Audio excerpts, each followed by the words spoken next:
Is he awesome? 2024, October 26, Abu Dhabi. UFC 308, main card of the evening. Two fighters, Ilia Topuria and Max Holloway, are stepping into the octagon.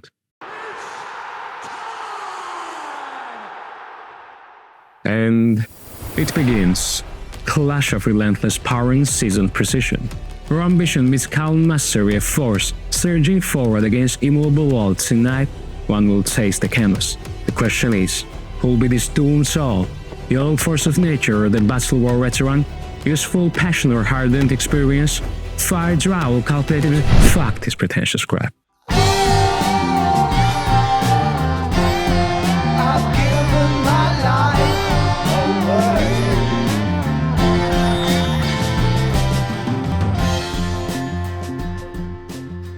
Yeah, that truly happened.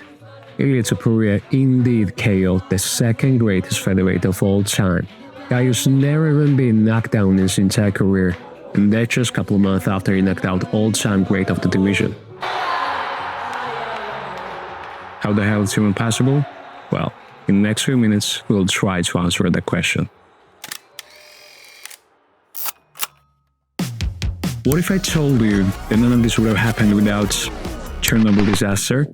The catastrophic explosion of nuclear power plant in the Ukrainian SSR in 1986 that caused thousands of casualties, turned the city of 50,000 a ghost town, and it posed the potential risk of making much of Europe uninhabitable. No, I haven't lost my mind, though I might be having a Brenda Sharp's level of delusion here. If you had a wrestling match with Cain Velasquez, how well do you think you'd do? I think people would be surprised. I think you'd be surprised. I really do. I think he'd f*** you up. But sometimes, even the craziest connections are the real ones. See, nuclear disaster wasn't just about reactor melting down. It melted the Iron Curtain itself, exposed the Soviet Union's vulnerabilities, led to glasnost, perestroika, and eventually empire crumbled. When empires fall, old wounds reopen.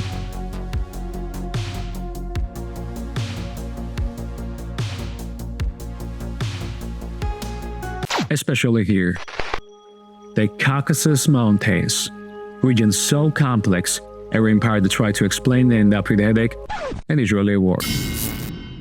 Just think about it, 700-mile-long, 9,000-foot-high mountain range nestled between two seas, one of the oldest continuously inhabited areas in the world, home to 100 ethnic groups, 60 languages, two major religions, Islam, Christianity, and several faiths so ancient they make both look like trendy newcomers, and all of these shared by 20 million indigenous people who'd like to feed their own tourists for sure. Anyways, the product of God's experiment of creating one of the least boring places on earth. It kinda did the same thing in Balkans actually.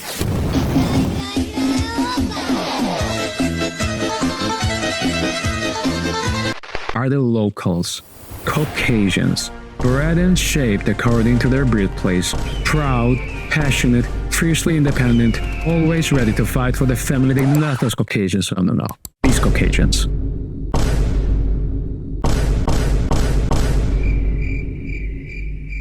Yeah, sorry for confusion. Anyways, hundreds of years of isolation, rough terrain, and endless attempt to be conquered by numerous empires shaped them as a man of honor, pride, family, religion, tradition, stubbornness, raw power, and enough testosterone to wrestle a bear. Even for a kid, yeah. Now this makes much more sense, doesn't it? So as you can see, the Caucasus has always been a quite fascinating place with equally fascinating people. You wanna know just how more fascinating though? Out of all the post-Soviet regions, guess which one had the most wars in the 90s after the Soviet Union collapsed? Yeah, those fascinating people. Then after the 90s, after finally gaining some stability, again, guess which tiny region by 2025 somehow has 16 ranked UFC fighters, 4 UFC champions, and special style of fighting so dominant, it made mixed martial arts not so really mixed. Once again, those fascinating people. And yes, the hero of today's story, Ilia Topuria, El Matador, Sunny Alicante.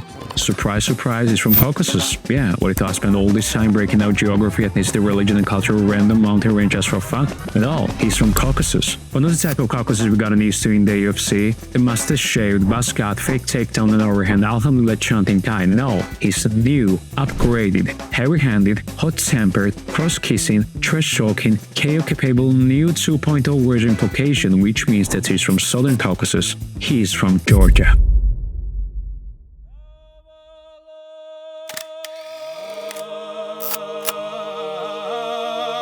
Georgia.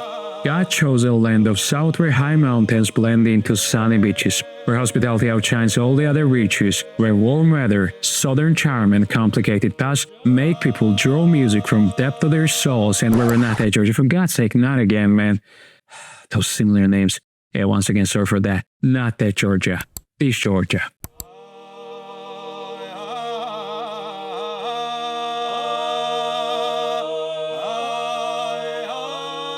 In addition to that description, which makes it surprisingly similar to the state of Georgia beyond just sharing a name, and those Caucasian traits I mentioned about Georgia, what his natives call it Sakartvelo, has some interesting features to make it a really special place. What exactly? Well, first of all, Georgia is ancient. Yeah, like first people outside of Africa ancient. They've got the 1.8 million year old fossils of Britain, yes. This lovely couple even has Georgian names. Georgia is a place where people 8,000 years ago first discovered that crushed grapes could turn into something magical while the rest of the world was still impressed by plain water, and discovered they would later inspire Greek philosophers and eventually become the reason why your Aunt Karen posts wine memes on Facebook, yes. Georgia is a birthplace of wine tradition. Georgia is a place where people between fighting Gulf various empires created the only logical pastime for the hostile neighborhood, Shidalba, aka folk wrestling. The style is so effective that when the Soviets discovered it, they used it as one of the foundations for sambo. Same sambo, that itself is a foundation for your favorite Dagestani fires, and yes, sometimes they even can be noticeable. Georgia is a place where adopted Christianity as a state religion in the year of 326, long before Rome thought it was cool, essentially making them the hipsters of Christianity. But most importantly, Georgia is the closest place to real Lord of the Rings world they were going to find. Yeah, look, they have the nature they would remind you of Middle Earth, they have the alphabet they remind you of the script, they have the polyphonic chanting they remind you of singing, and yeah, they also have their own Sauron. Yeah, this loud gentleman was also Georgian, by the way. So, after all this, you, my dear viewer, might have absolutely legitimate question. If Ilia Topuria come from this land of breathtaking mountains, ancient culture, and rich history, then why does it represent Spain, a country nearly 3,000 miles away from Georgia? Well, answer today is quite simple, and it is war.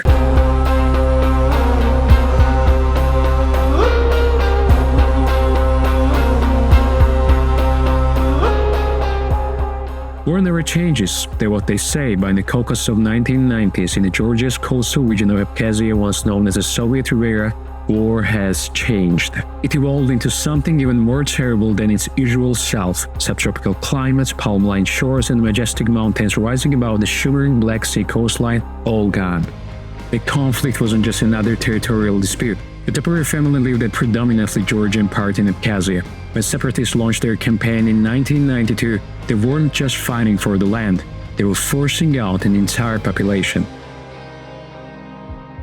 Nearly 250,000 ethnic Georgians fled to different parts of the country with nothing but what they could carry, which often meant nothing. Topurias among them. But they found no sanctuary.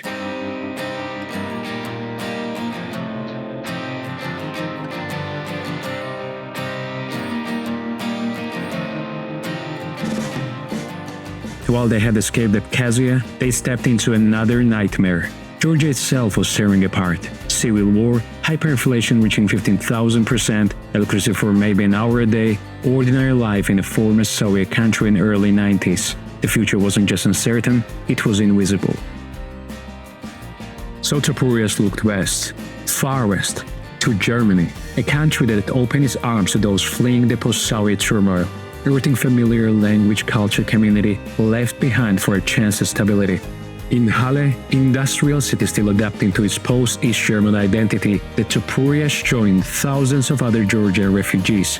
Prefabricated apartment blocks, new language to learn, the challenge of building a life from scratch, In addition to that, as a cherry on the cake, there was one more heartbreak to carry.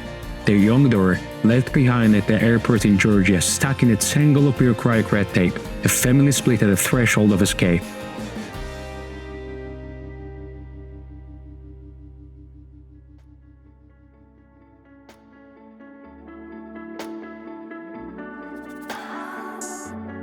And here in the space between worlds, Ilia Topuria was born on 1997, January 21st. German soul beneath his feet, Georgian blood in his veins. His birth certificate said Germany, but everything else, his parents' stories, their experiences, their resilience, that was purely Georgian.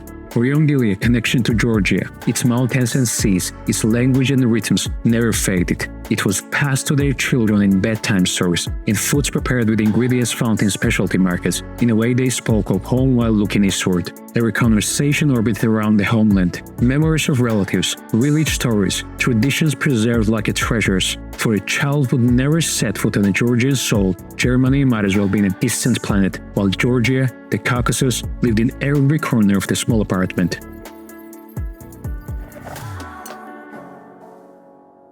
How does a kind of longing take root in a child born between worlds? Sometimes in the most unexpected ways. When Ilia was barely 5, a family friend stayed with them, Georgian man who made his living buying German cars to sell in Georgia.